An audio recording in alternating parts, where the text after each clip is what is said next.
IVM. Hey, welcome to Shunya One, episode 77. Today we have with us Amit Das, who's the head of design at Cuddle.ai. And also before this, he's been involved in the design process and design teams of a whole bunch of interesting startups, which I'm sure he will love to tell you about. And uniquely today, it's me doing the intro because my co-host Amit Doshi is not in town. We can only handle one Amit in this room, I think, at a time. But that's why I should also tell you about the stuff that's happening last week.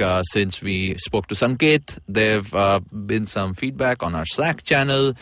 We did a small poll. We actually asked folks that, what do you think is important in a video editing platform? And I know not too many of us may have actually used one, but for those who have, I think we got the biggest feedback for the fact that you just need ease of use and you need the time consumed in the process to be lesser. I think that's one of the biggest things. So folks and friends of mine who actually spend time in video editing, and I know in this studio we do a lot of audio editing. I think really, compiling is this massive process of just like chomping through so much chunks of data and video that it takes a while. So that was an interesting poll. Of course, we continue to get good feedback from a lot of folks from Twitter, from, of course, our Slack channel, people who've liked, who've given a shout out to us. Please keep doing that. Of course, they've said that some very interesting stuff happening from what Sanket spoke about. So good to hear that. And thank you for keeping us with the feedback on. And onwards to our show today.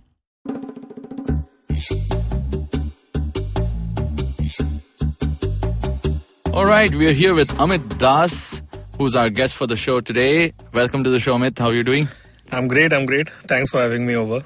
Great, of course. And, before we get into what you've been doing and all the background you have in the, domain of UI, UX and experience design, you've actually been, between Bombay, Delhi and Bangalore quite a bit in your startup journey. Yeah. I sometimes think that I'm a refugee. I've been all over the place. So I typically ask folks who come in, of course, how's your experience been, either they're from Bombay or they're from any of these other cities, because that's where the startup scene is. Right. But I don't know which city I want to associate you with. Which one do you find yourself at home in? Bombay, for sure. Yeah? Yeah. And if you look at my track record, I have always find some way or the other to come back to the city. Nice. Yeah. So this is the third time I'm actually moving to Bombay. Wow. Yeah. Well, let's hope it's a permanent move. Yeah, even I hope so too, that it's for good. Yeah. Awesome. But so tell us your story. Like how has it been, being in this, in the experience design domain and, working across all of these? Right. Sure. So back when I started in 2010. Mm-hmm. So after college, my first job was in Bombay. It was with this company called GoZoop. Mm. So yeah, very small team back then. We're a digital agency / product. So I joined them as a developer. Because if you really roll back time back to 2010, there were no such terminologies and job domains like UX designer, experience designer. Exactly. It was just web designer, right? And you're supposed to do everything. You're supposed to write code, front end, back end design, everything, anything and everything that is required to just ship the website. Correct. Forget about apps. Yeah. Right? It was just mobile site and whatever. So it started then. And so I joined as a developer, and then I started giving some inputs on design as the work kept on progressing, primarily because I had done some freelancing work back in college as well. And then before I knew it, I was heading design over there. Wow. And to be very honest, I did not know what I was doing most of the time, but it primarily involved it was exactly the same. You were just building sites, right? So I was there for about 6 months, and it's actually funny. So because it was a service agency sort of a setup, and I thought that, okay, fine, I am building the stuff, I'm going and meeting clients, I'm taking the requirements, so I'm pretty much adequate at this point of time. So why do this? Why not start something on your own? And it was only after that, after 6 months of working at GoZoop, I started this company called Kriya Interactive. Again, it was a services agency for web design. That was the cool part, right? But to keep the cash flowing, we would do anything, starting from business card. If the client asks that, okay, fine, why don't you throw in some logos over here? Okay, fine, sure, why not? Sure. So we got lucky in certain ways. We got good clients. We got Gulf, we got Subway, and a couple of good folks. And built a team of about, I think, 5 or 6 people. Crazy experience. Like, I think the most prominent one that stuck with me from there was every month, at the end of the month, when you have to write the checks, and then you realize, okay, fine, this is real, and this is exactly what it feels like. So yeah, we were primarily building websites for different brands. We were building softwares for different brands, etc., etc. So did that for about 1.5, 2 years maybe, and it was only after that when I would say had an epiphany, right? That, okay, fine, can't do this, right? I want to be a builder, because at that point of time, even the tag word of designer, developer, it did not pick up, right? It was just you're building stuff. Yeah. So as a part of that, I realized that I can't keep doing the same thing over and over and over again for different clients. Right. And as an individual, I'm not growing. Yeah, you're constrained by their vision, and we're constrained by their vision, and it's you can't iteratively work on the beyond the scope of the project. Correct. And there were multiple instances when I went back to the client. I said, hey, you know what? It's been 6 months. I think we should change this. And then the client would come back saying that, okay, fine, change it. But I can't pay you. Of course, I'm not going to pay you. And it would also be like that, okay, fine. If you think that this is an improvement, why didn't you do it in the first go? Oh, wow. And so after a lot of that, I think it was a good realization that this services model, this is not for me. It's not going to work out. And I realized that to grow as an individual, to build something, I need to be a part of a product team, like a proper product team. So I was in Pune back then. So it was running out of Pune. So coincidentally, around the same time, I think it was one of the first job description that I saw with a UX designer title from this company called fab.com, which was based out of US. And so I was browsing through LinkedIn, I found it, okay, fine, UX designer. I have been hearing about this buzzword, picking up a lot. Let's see what this does. And so I went through the JD and I was going through the requirements, and I was like, okay, fine, this is what I do. So let's apply. Okay, fine. This is what a UX designer is supposed to do. Okay, fine, sure. And this was in Pune? This was in Pune. So fab.com was the US entity and True Sparrow was the Indian entity. So development, design, testing, etc., they used to happen from the Pune office, and business teams and operations, etc., they were based out of US. US, UK, Berlin. I think Berlin. Anyway. So I applied, got through, and I was blown away. my day one, and I think I joined in 2 days after my interview was closed, after I was given the offer. And I remember the first day at Fab, I walked in and I could see like almost 100 people, all like deeply, like completely mesmerizing experience where everyone is deep and like they're completely in their monitor screens and working, and I could see that all Macs everywhere. Wow, this is the place where I want to be.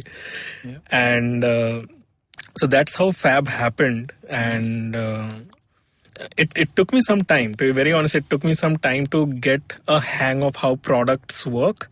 That there is a structure to it. There are different frameworks and processes on how you ship things. It's not as easy as you write the code, just ship it to production and show it to the client, right? So it was of course like thank God that happened. And so Fab was extremely design driven. Both the founders, all the founders basically, Jason, Bradford, they all have been designers. They had a design eye. And so I was reporting to them.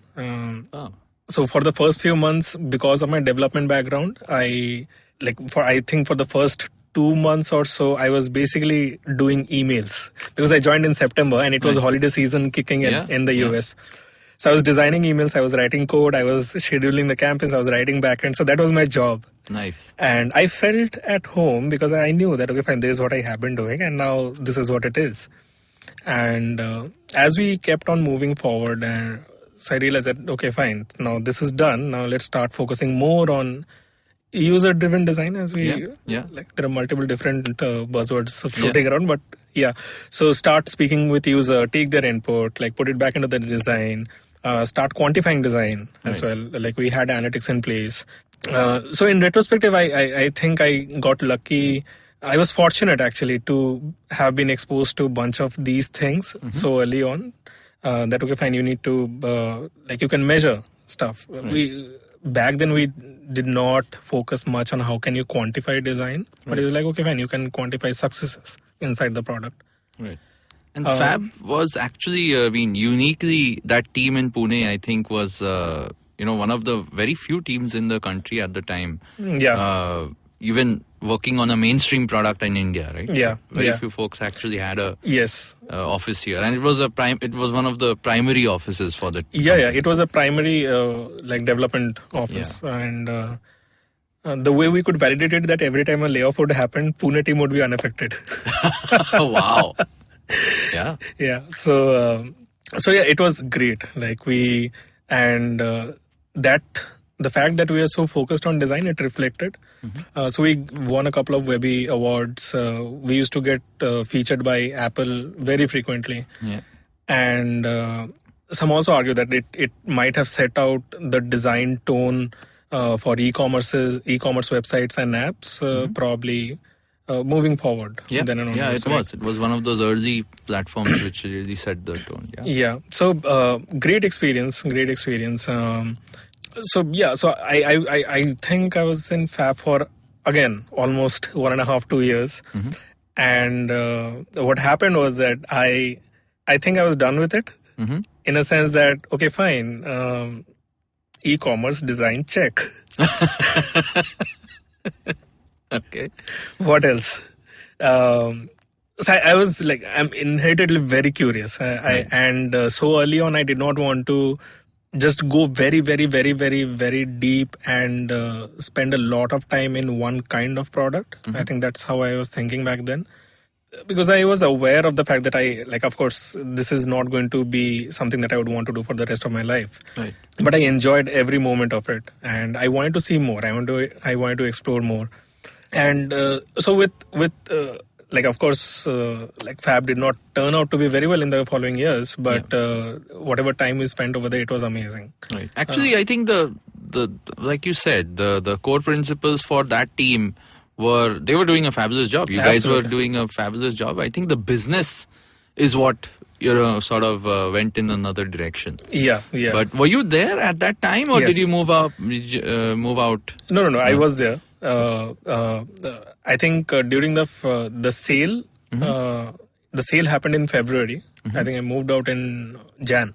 Okay. So, but we could see that. I mean, there were a couple of acquisitions that Fab had done, and the business model also moved. Right. We moved from flash sale to inventory. Correct. So a couple of things were moving. Right. So there was that, and so that was Fab. I think towards the end of 2013, so I'm pretty active on Twitter. Not that active, but pretty much I try to be. So Sanket, who you had on your show earlier, right? Yeah. So we used to talk on Twitter a lot. Never met, but we used to talk. And so it happened that he introduced me to Pallav, I think. Yeah. I don't remember exactly the series of events. So there could be some masala in between. I don't know. Sanket might be able to validate if he remembers. But so he connected me with Pallav, who's the CEO of FusionCharts. We met in Pune, and then we talked about it. We talked about what FusionCharts was doing, and then around that time, I was talking to a few folks. I think I was primarily trying to find which would be the right next thing for me to build or be a part of, rather.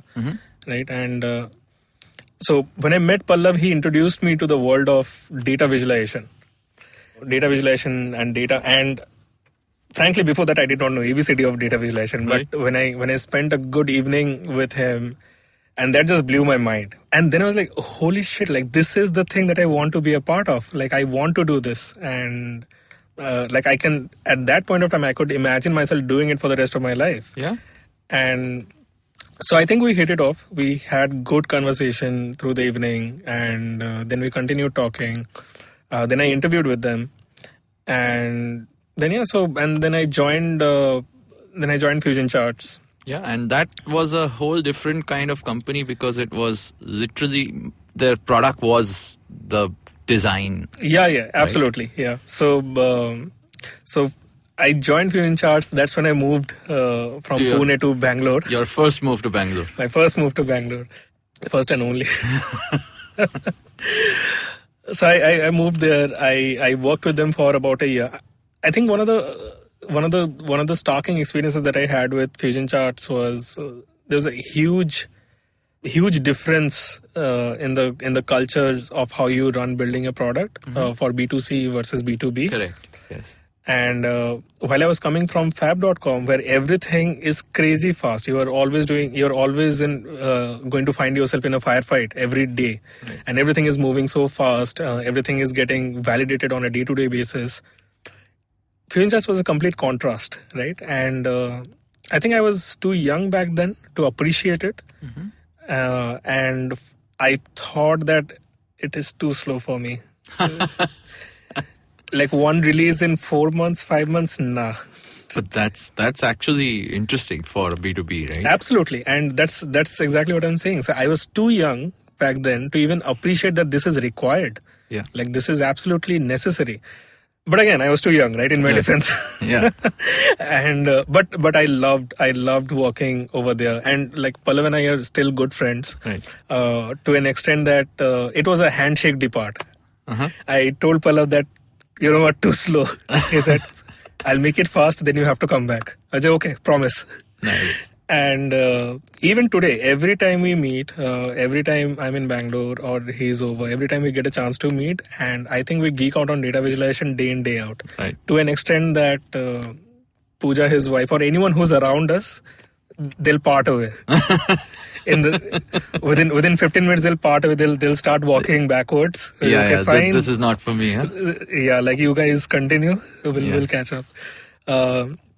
So we're in touch. Like he's a fantastic guy, very smart, and he's of course been building a lot of other things as absolutely, well. So absolutely. He's quite a visionary in his own domain. Yes, exactly, and that's why I look up to him a lot. If I face any hurdle while designing, or if I have any confusion, I reach out to him, like, help me, tell me, let's talk about it. Yeah.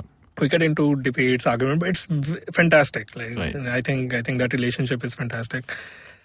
So that's, I think FusionCharts was the time when I truly groomed my love for data visualization. And so towards the end of FusionCharts is when I saw housing coming into the picture a lot. And what attracted me about housing was their like innate focus in data. Yeah. So they had a team called Data Science Labs, DSL. So that attracted me a lot. That these guys are coming up, they're trying to crack real estate. Right. And purely from a product perspective. From a product perspective. Let's make this better. Let's not make this about humans. And exactly. Let's make it about Exactly. product, exactly. Yeah. And so there were a couple of things. There were a couple of things that these guys were working on. I spoke with Shuvnil, who hired me at Housing.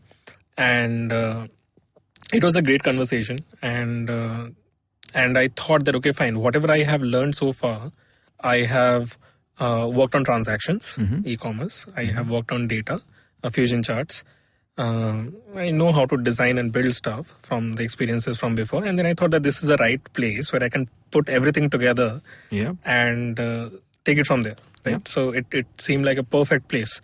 Of course, we all know what happened after that. Yeah. And you moved to Bombay. And I moved to Bombay for the second time. Yeah. But yeah, housing, I agree. I think it got, again, with maybe like Fab, it got all the product decisions really right, I think. I think there was no flaw in the way the product was evolving, the team was evolving, when it was focusing inward on building something really interesting. Right. But again, the business went another direction, and of course we know how that started, and ended rather. Or but housing is still around. I mean, they've evolved into another kind of company. Yes.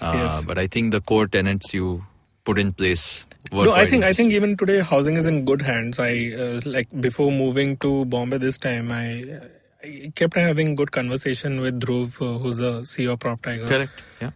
And Ravi. We used to keep having good conversation around what you're thinking about building the team, etc. And I think it's in good hand. Like they have a vision in place right now. Of course, because the team at housing has gone through so much, it's going to take some time. But I think they're going to be the market is not going anywhere. Exactly, the market is not going anywhere.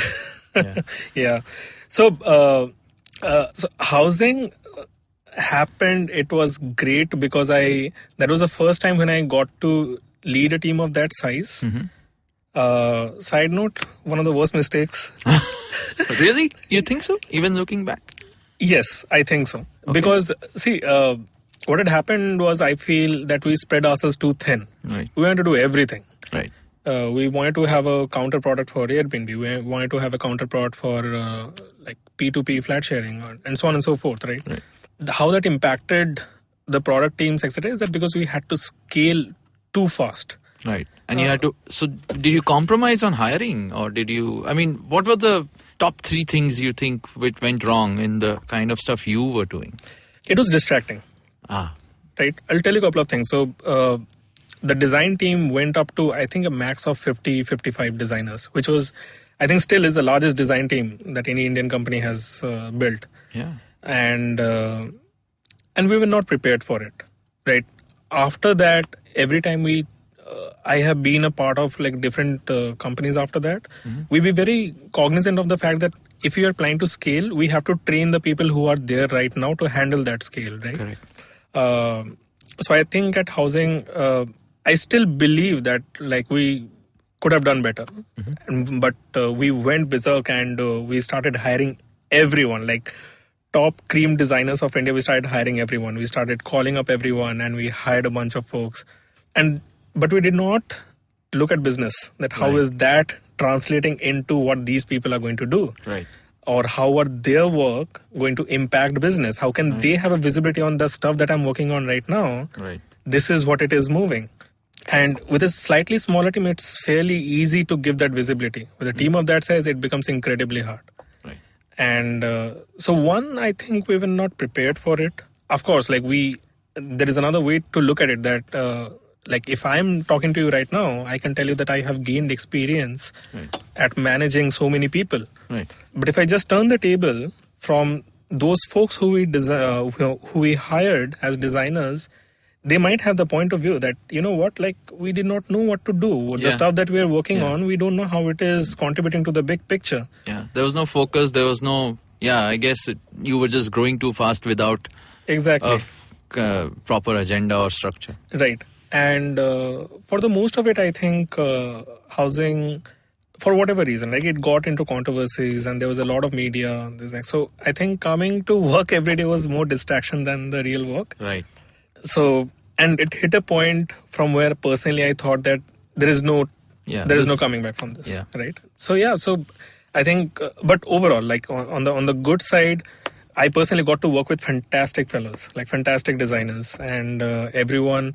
I think a lot of them are heading different teams across different product companies. The housing mafia, so to speak, has actually become, I mean, I'm sure they've gone to places. Which are interesting. So that's on the good side. A lot of folks, of course. So there was that bit of learning as well.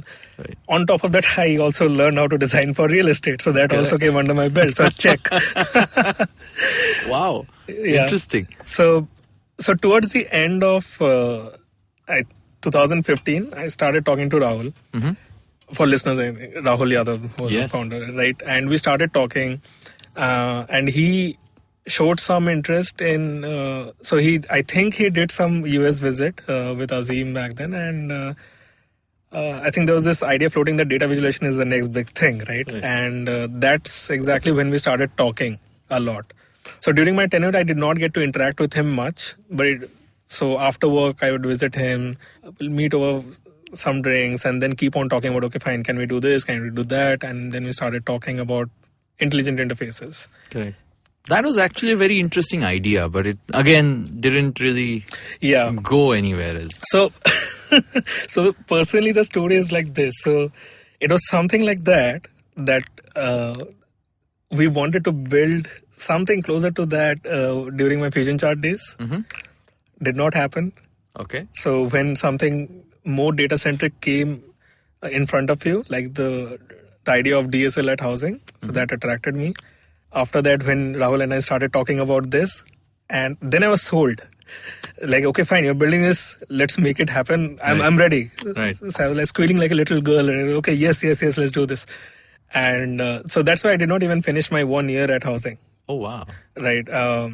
So we decided that, okay, fine, let's get started. Let's start working on this. And okay, fine, I left my job at housing and then we go, okay, fine, let's go to Gurgaon. Wow. Gurgaon, Delhi, whatever, right? So we did that. We took that step. Then we started working on intelligent interfaces. Nice. So what we were trying to build over there, again, I'll tell you more about it when I come to my recent one. Yeah.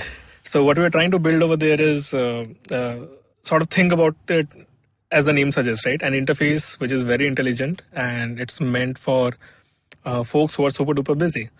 So we were talking with railways. And the idea was that just imagine you're sitting in front of a huge room and you have a huge screen in front of you, right? And of course, your organization has like gazillion amount of data, like plethoric amount of data and insights hidden somewhere.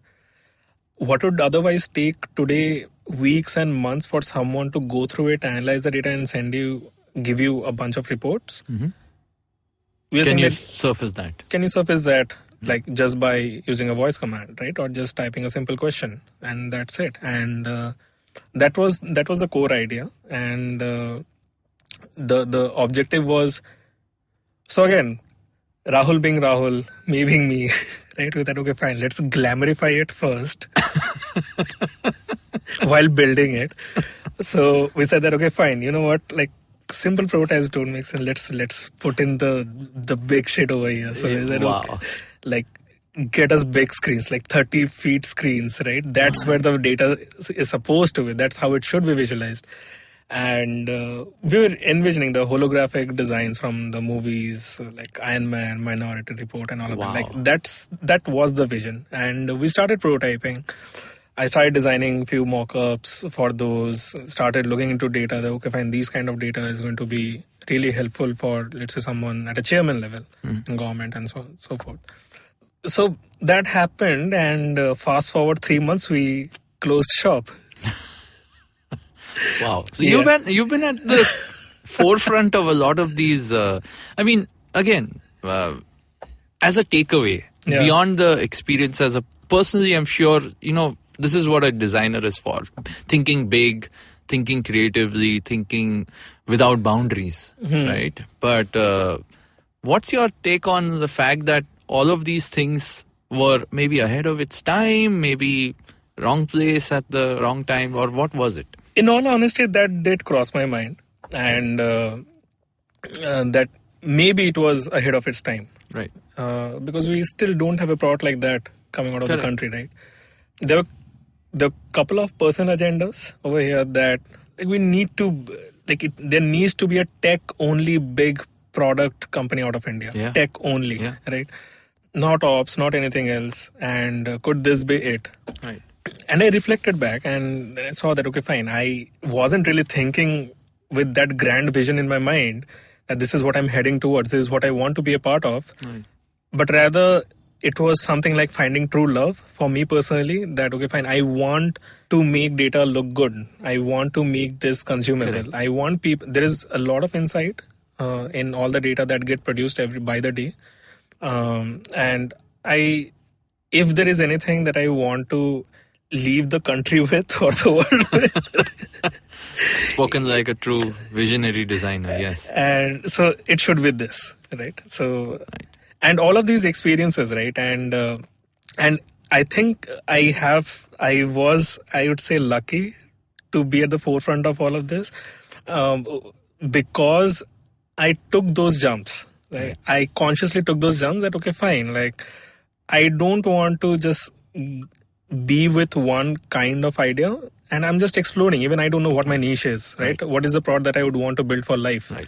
That's why I was hopping, and I get asked about this a lot, right? Especially in the interviews. Wow. And one of the examples that I give them is like, it's like dating, right? You date a lot of people to finally know that, okay, fine, this is the one. Right. And I don't see any harm in it, personally.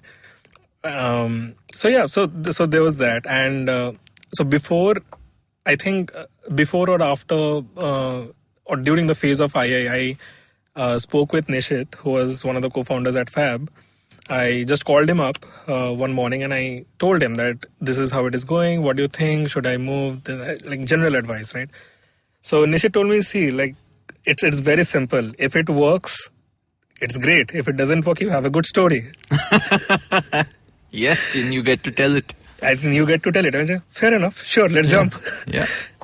So there was that. And so we closed II. And that was the first time in 6 years that I was taking a break. 6 years of my professional life that I was taking a break. So for a month, I just read books and played on my PS. That's it. Wow. Living the life.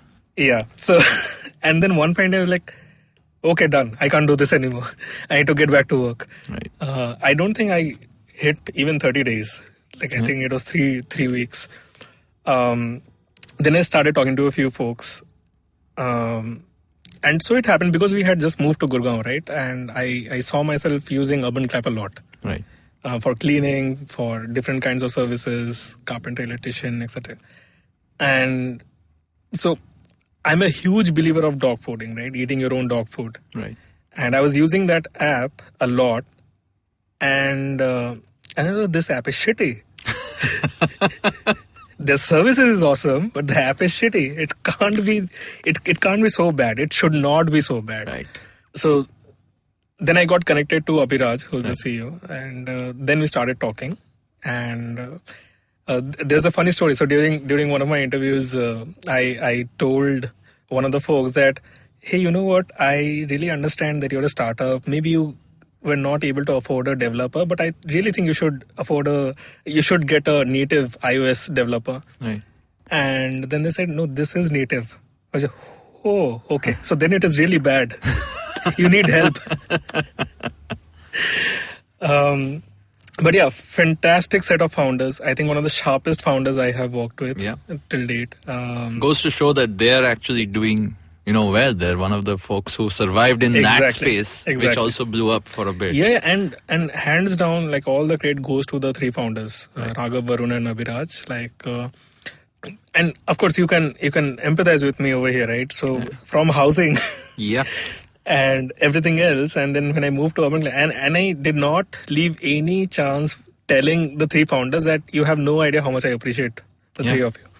Like, they were razor focused on this is what we want to do, very, very customer centric, and they didn't have the extra baggage and weight. Absolutely. Like, so there's an immense amount of learning, like, beyond even what I can communicate, like, for the purpose of the podcast today.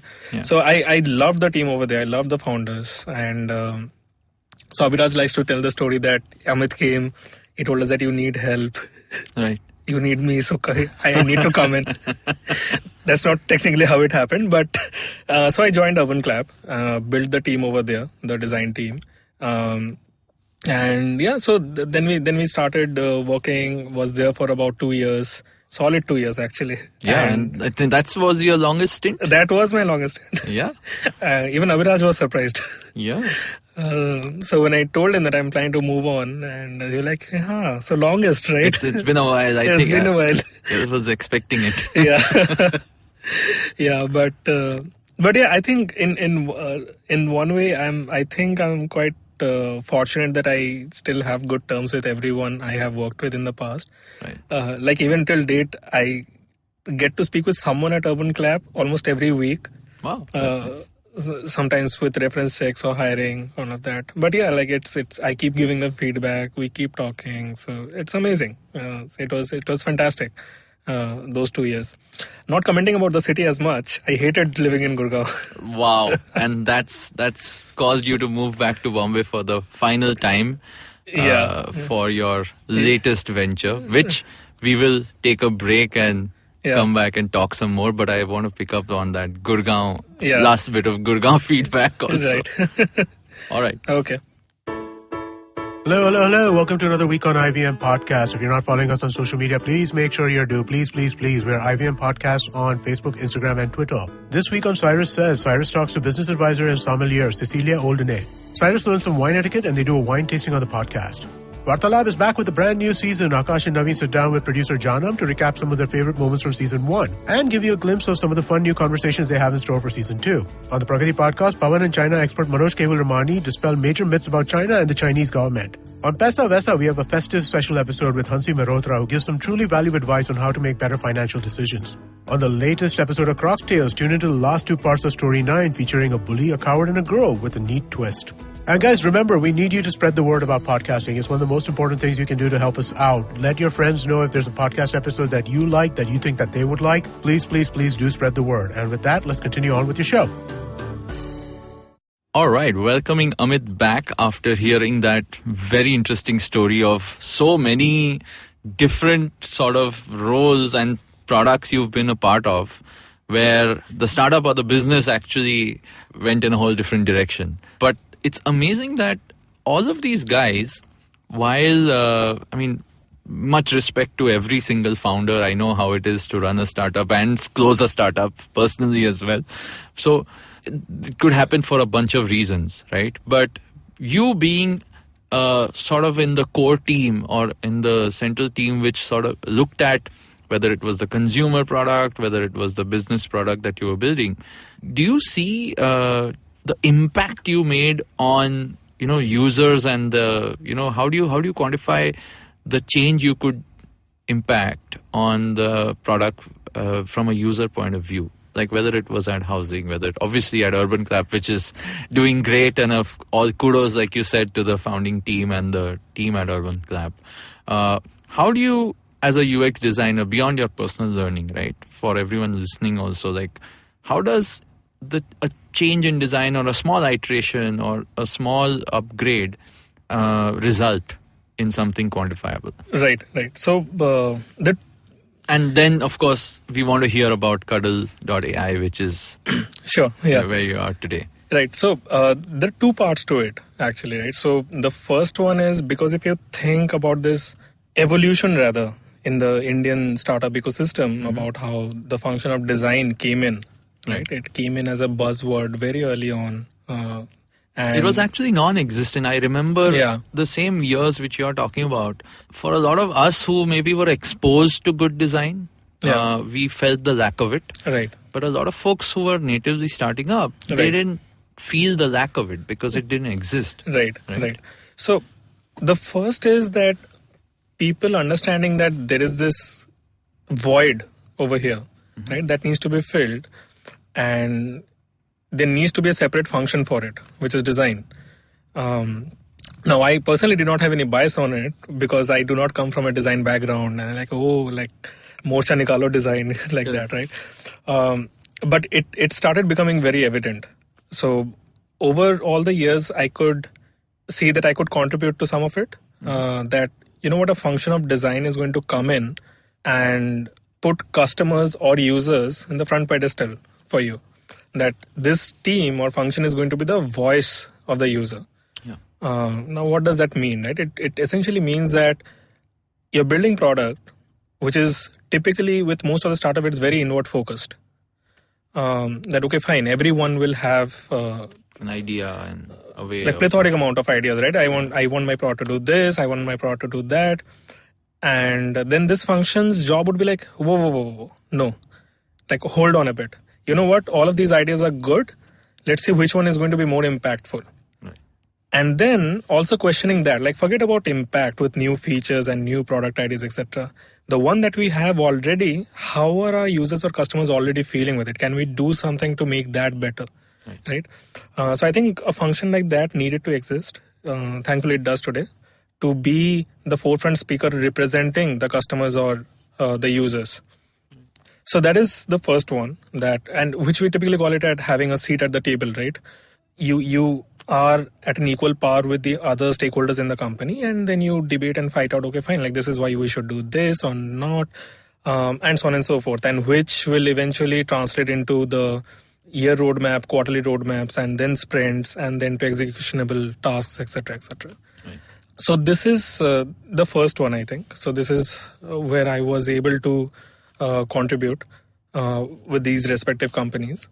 The second one is around the product features as well, right? So anything that we would design. So for example, at UrbanClap, so anyone new I speak with, I basically tell them that there has not been a single design exercise at UrbanClap that we did and it did not move any number, any measurable number. Metric, yeah. Oh. Like we would not just do something for the sake of design, right? And while I know a lot of people, they would join a new company as a designer or a design head or whatsoever, and then one of the first proposed activity would be, you know what, let's redesign this thing. Yeah. Right? Just to... Yeah, let's redesign, establish this, and let's go on from there. At UrbanClap, I chose not to take that path. I said that, okay, fine, what is the most pressing issue at this point of time? Right. And because we were also getting a lot of traffic from SEO, and like SEO conversion is, of course, like very important. Right. And then during the initial days, of course, there was like some of the plumbing work that at least bring it to a consumable level of design, which was purely UI, I would say. And it was nothing merely like, no matter how much one would want to glamorify it, but it was nothing merely more than a couple of font size changes and so on and so forth, right? But from design, we only focused on improving conversions. That SEO conversion, that should be one of our first tasks, right? On the supply side, one of the first tasks were about recharging credits. So they would have to, this is how the services marketplace work, right? Correct. The lead management, like we need to clear and clean this flow first, because these two were the most pressing issues. Right. So for a very, very long period of time, even today, we have a lot of legacy from days before I joined. Oh. Because that did not matter, to be very honest. Right. Focus on what needs improvement, basically. Exactly. So in the design bay at UrbanClap, we have this huge decal on the wall, which is good design equals to good business from IBM, right? Nice. And I personally ensure that everyone gets it in their bones, right? That it is completely fine if your design, the work that you have produced, it is completely fine if you think it is not good enough for Dribble. It's completely fine as long as it validates something, as long as it moves a metric, a business metric. Because if that does not work, none of your Dribble design is going to save the company. Correct. Right? And I can tell you better than most others. Yes, exactly. And that's exactly what I used to tell the team. And I used to tell them that, you know what, like after I think 6 months or so, I made it a KRA for the team, for them to post on Dribble, write something on Medium. And I used to tell them that they would be coming back to me like, I'm not confident if I should be posting this. This is, I think, okay. It's fine. Just talk about it. It's fine. People don't even do that. So I remember one of the designs that we had done. So it was a month-long exercise from design. We were trying out different iterations, and it was on the checkout screen. Mm-hmm. And what we wanted to do was, if you have used UrbanClap, right, most of the people, they would prefer paying in cash. Mm-hmm. We wanted to move that to online payments, right? Like pay online, right? Why? There were a bunch of reasons. Like we would have track of who paid what. Because, I mean, right. All the reasons are obvious, right? Correct. And we did a month-long exercise. And it was a humongous amount of design change, right? We changed the flow, this, that. And I think in the last week or so, we just decided to change one simple text. Mm-hmm. Nothing else. Because we knew that it's just not design change, right? It's cost to company. Mm-hmm. If I push it to the developers for the engineering team to build, it's going to cost the company another few sprints. Right? And is it really worth the impact? Can we do something else that can give us equal amount of impact? And then we minimized everything to just changing one text. I'm not kidding. That gave us 23% net jump. Wow. And so there were many other such projects that we did at UrbanClap, and we were very, very focused on that. Okay, fine. This is what we want to improve. This is the funnel that we want to improve.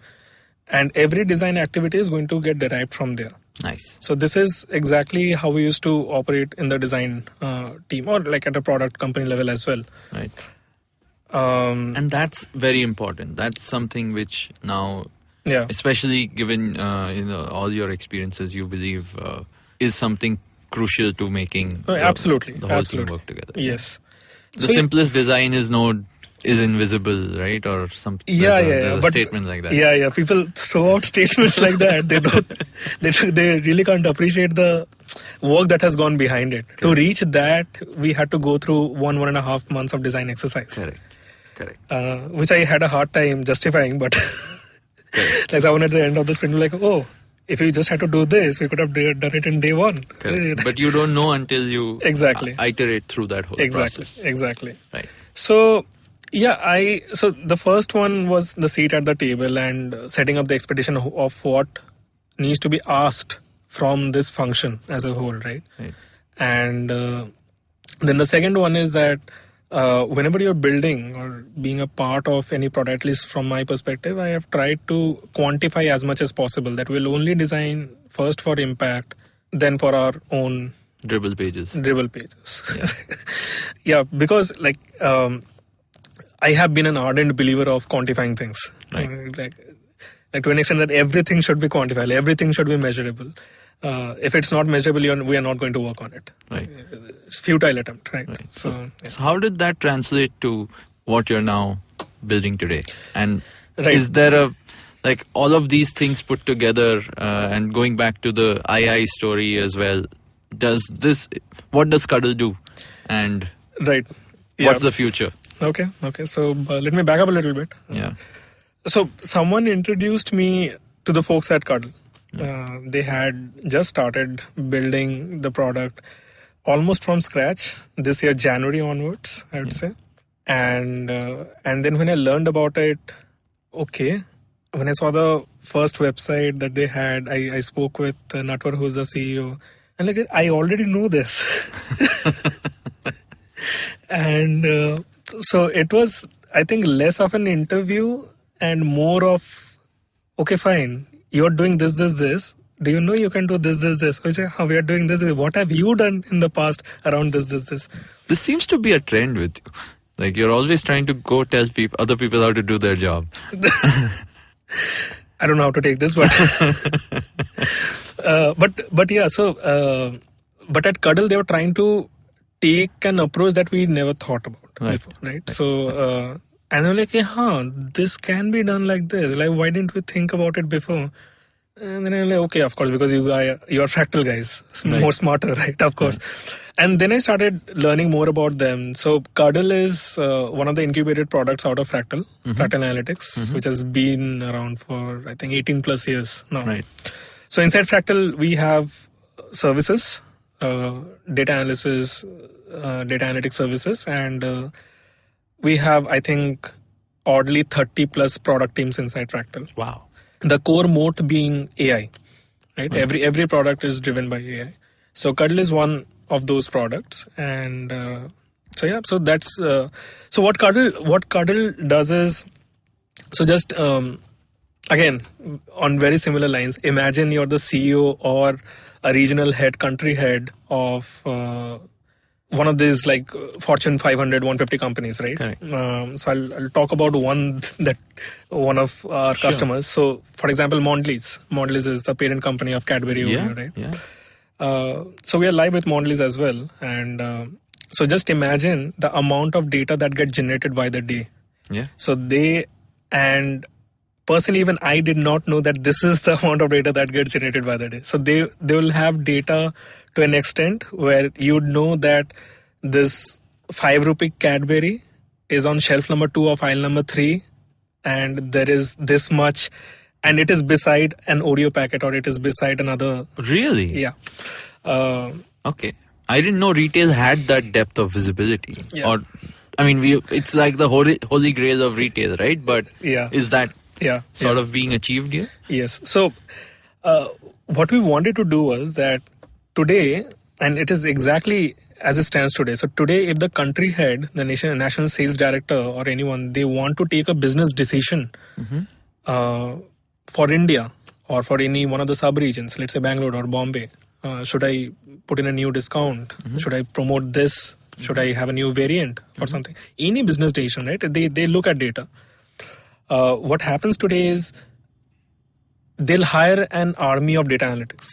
Yeah. So all the data analytics guys, they will say that, okay, fine, I need last entire year's analysis. Right. Because I'm going for a big VC meeting next month or the month after. They'll take another couple of weeks to a few months to put that together, create a bunch of reports or dashboards and give it to this guy's PA maybe. Right? Yeah. Now this guy is going to go through all of it, summarize it into less number of dashboards and reports, and then hand it over to the actual national head. Yeah. Now this guy will spend another couple of days or weeks to go through the data, understand, memorize some of them because he or she does not want to look embarrassed in front of the board or whatsoever it is, right? And then they'll go there. And it takes, by the time you actually get the meat of the data, it's already outdated. Yeah. So at Cuddle, we knew that this is a problem and we got to solve it. Yeah. So what the product does is it sits on your data, and what we said was like simply ask a question. Like don't reach out to any human being. Cuddle will do the job that a human is not supposed to do. Right? Or is not good at doing or efficient at doing. It's not efficient, I would say. Right? Yeah. Because it takes time. Yeah. So we said that you simply have an app, either on web or mobile. You have a simple input box or a voice, right? And just talk to Cuddle as you would to your personal analyst. So I'll give you an example. So let's say you're running one of the largest beverage companies in India, right? You will not go to your personal analyst and ask him that, you know what, tell me how are my 3 stores in Chunabhatti doing against this. You would not do that. Yeah. To a personal analyst, you will simply say, how is Central Bombay performing? Yeah. Now, typically what happens in the BI space is that they do relational search, right? Or tag-based searching. Yeah. So they would basically look for the word performance and find it. But you will not find the word performance anywhere in the DB. Yeah. So that's why we said that if we have to take the futuristic approach, no one is going to type keywords, right? If you're, of course, interacting with your phone on voice, it's not going to, on voice, you're not going to get suggestions. Correct. That, hey, you have mistyped, try this. So we took the natural language approach and we said that naturally ask Cuddle whatever you want to know. How is India performing? How is Bangalore performing? Tell me dollar sales of all the stores by region. Like simply ask the way you would ask a human being. And Cuddle will instantly within seconds give you an answer. Interesting. And so that is part one of the product. And then what we internally call as automated discoveries or diagnostics. So Cuddle as a system, it learns, it keeps learning. As you keep using it, it keeps learning. Okay. So internally it starts profiling you as a user. Oh, so it builds a model of how you talk or think or ask as well. Exactly. So what happens is, let's say you ask about sales of region or sales representatives or whatever it is, right, over a period of time. So Cuddle will start learning that about you. And then it will start proactively giving you insights that you were not even thinking about. Nice. So we draw this analogy with a personal analyst, right? So if you ask a good personal analyst that how is, let's say, my store in Kormangla doing?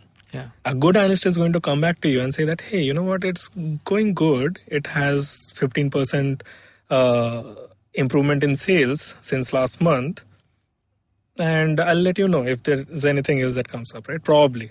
That's what a good analyst is going to do. A great analyst, on the other hand, is going to come back to you and say that, hey, you know what?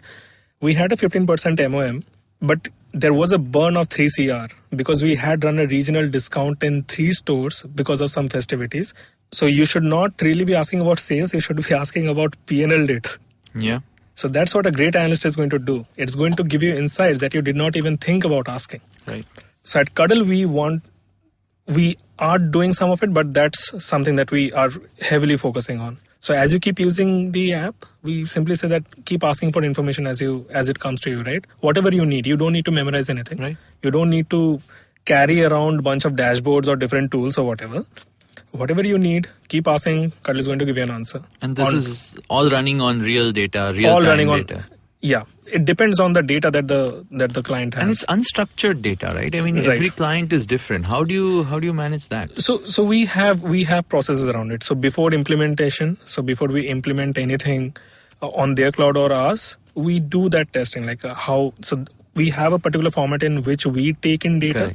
Correct. So, and then we have that conversation. It's not just plug and play, right? Right. We'd go through their data. If it requires anything, then there's a separate service for sanitizing their data. So there's a whole data harmonization process that goes in. Right. And but this is just the layer which is the final user layer. Yes. So we have both the administrative or the IT layer as well as the user one as well. Right. So coming back to that, right? So as you keep on using it, Cuddle will proactively tell you that, hey, you know what? Your Core Mangala store is running all-time low for this month. And you should be aware of it. Yeah. You should take some action. Yeah. Now, you can't expect this guy to keep a daily tap on it. So Right. you're not going to ask that question, right? So that's why Cuddle takes it from the user that you keep on doing whatever you want. Proactively, whenever I find some anomaly in your data, I'll let you know. Yeah. Wow. So it's a lot of systems actually. So all of these things exist today in different products, different unstructured services or dashboards, like you were saying. Right. What this is doing is sort of playing the human element, right? Yeah. And since it's AI, I mean, I know AI is another buzzword in a lot of ways. Yeah. What I would really love to know is, like, what is that AI part here? Like, how is this? Is the natural language interface the AI part? Is one of it, yes. You know, like, what is AI in this context? Yeah. So there are a couple of things. So the first one is the natural language input, right? So now how it works differently from typically most of the natural language interfaces is we have this thing called semantic layer. It understands your business terminology. Okay. So no other product, they understand your business. So I just install or implement Cuddle on your system, and as you keep on asking questions, it will know that you mean dollar sales whenever you ask for money. Correct. Or sales. Correct. It will not give you sales achievement. As you keep on asking, it will know that by this you mean dollar sales. Right. Taking it a bit notch further, right? As you keep on asking new things, right, it will understand that by performance, you mean that there is a relationship between these two entities. Mm-hmm. Performance, it will have something in your data that talks about people. Right. It will talk about their units sold. Right. So it will start associating, and it's very probabilistic when you start using it, right? We never said that it's going to be accurate.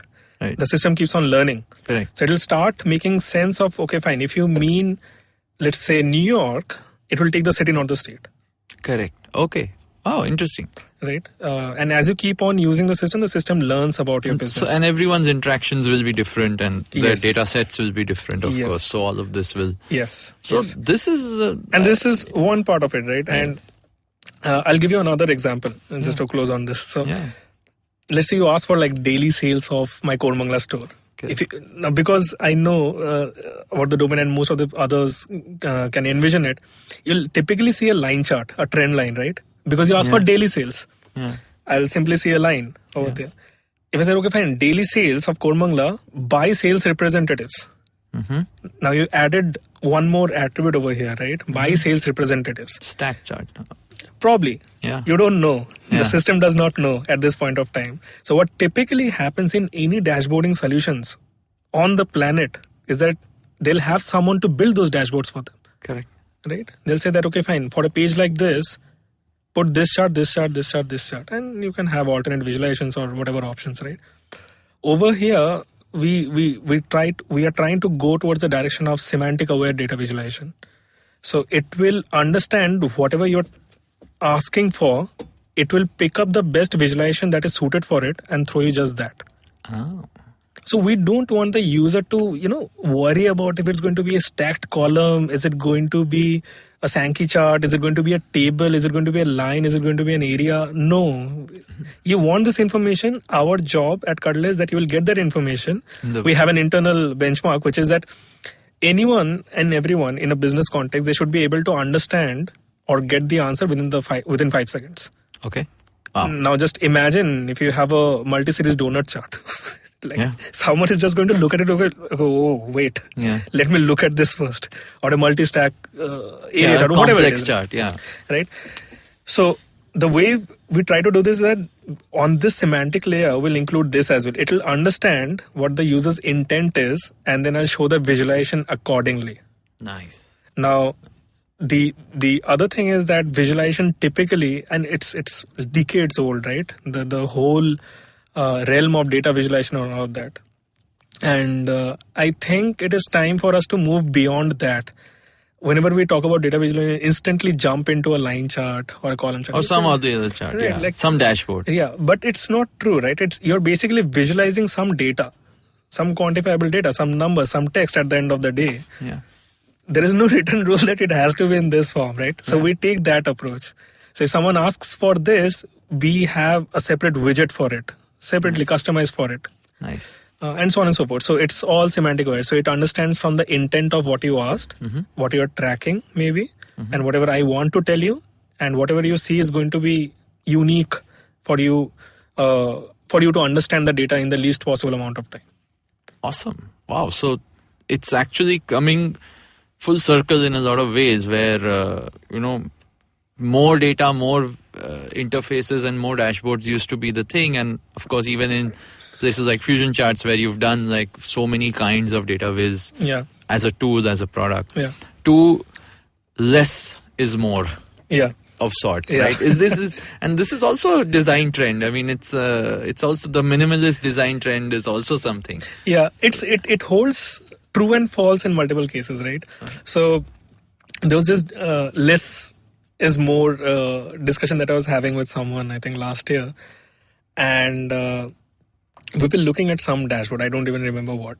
Yeah, this is not useful. This is too much. Too much, yeah. Right? It's a huge page. There's a lot of things that is happening. I don't think this is going to be useful. No, absolutely not. Right? If you think about it, in web analytics, Google Analytics is the top tool. And it is complicated. Yeah. Right? It takes time. You don't have instant gratification. Yeah. Like everyone will keep saying that, hey, you know what? If it is not giving me an output in 2 seconds, it's useless to me. Yeah. But I think it's too generic a statement to make, right? You try to run any segmentation on Google Analytics, it's going to show you a loader for at least a few minutes. Yeah. Does it make the tool useless? No, it does not. It is very powerful. It is useful, right?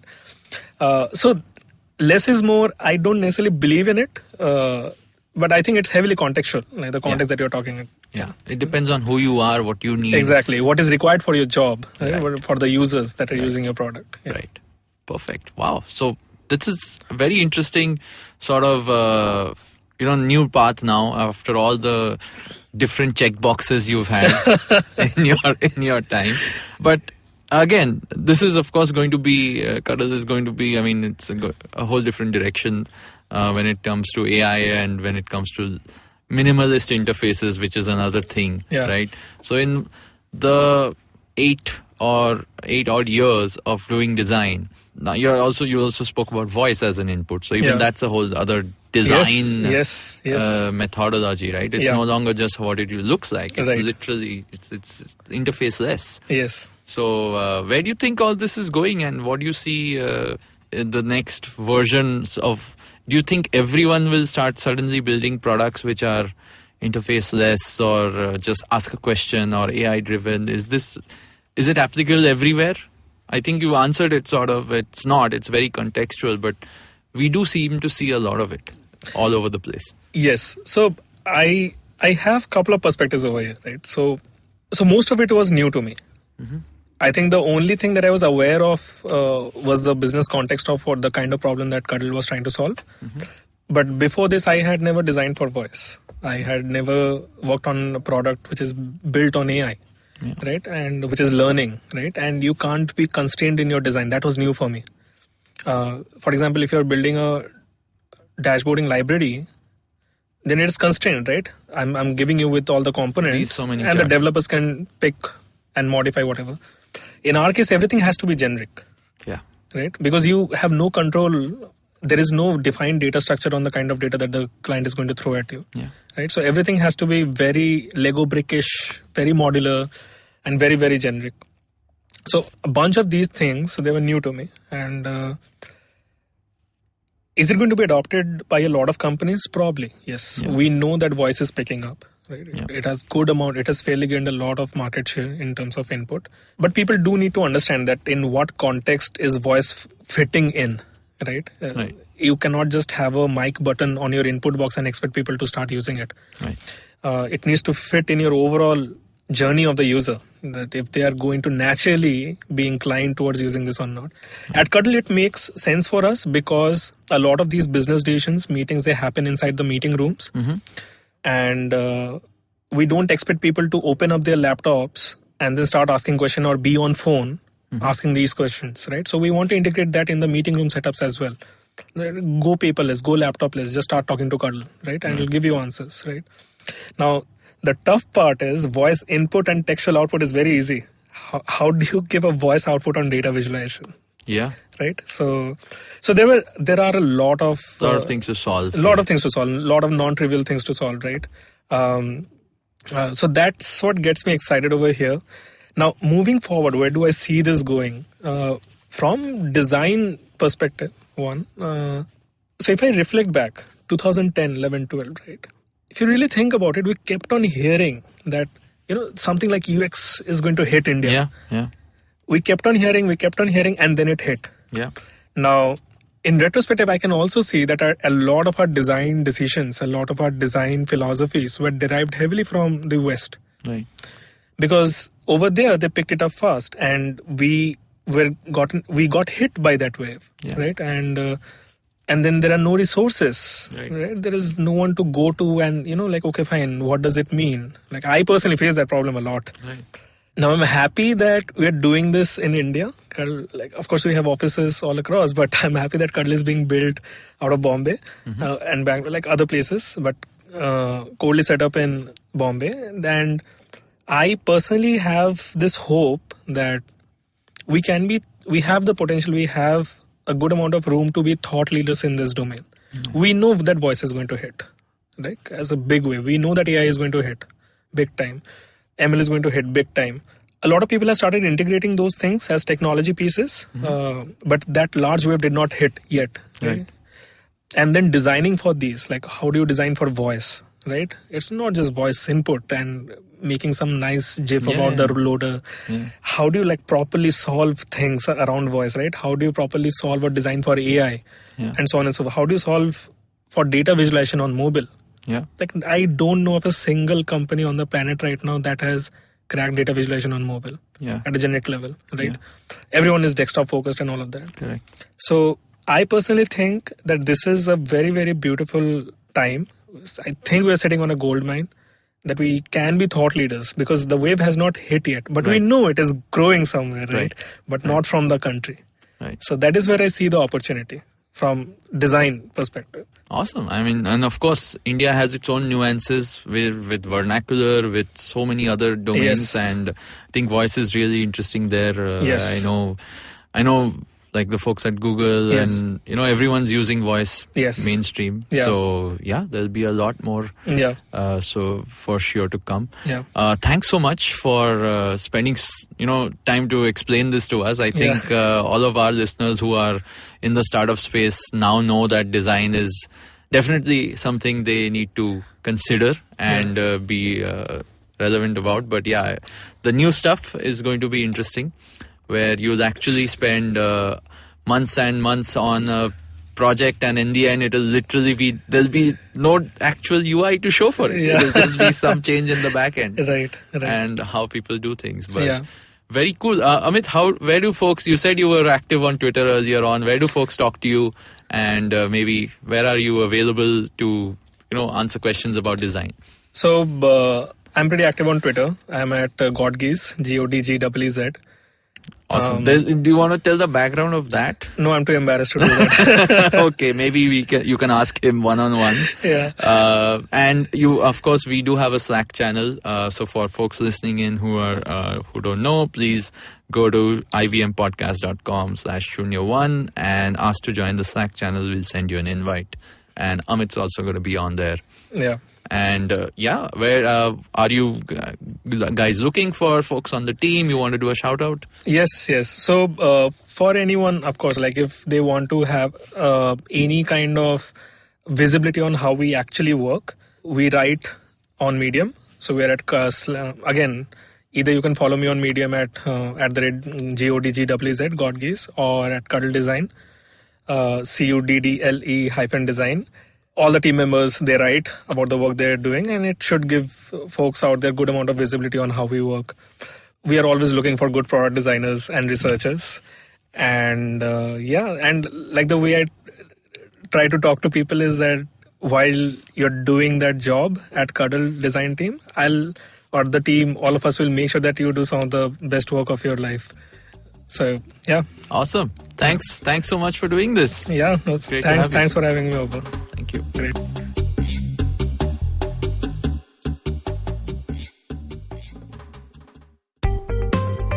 Hi, my name is Anupam Gupta. I'm B50 on Twitter. I am the host of Paisa Vaisa, the show that talks money. On my show, I speak to experts from every field of money and finance, from stock markets, equities, debt funds, credit cards, life insurance, every possible area of money and finance that you can think of. We even did an episode on cryptocurrency. I've got fantastic guests from mutual funds to personal finance experts everywhere. Robo-advisory, startups, just name it, we've got it. At Paisa Vaisa, we help you make smart decisions about money. You work hard for money. Now make your money work hard for you. New episodes out every Monday, and you can listen to my show on the IVM Podcast app or any other podcasting app that you have.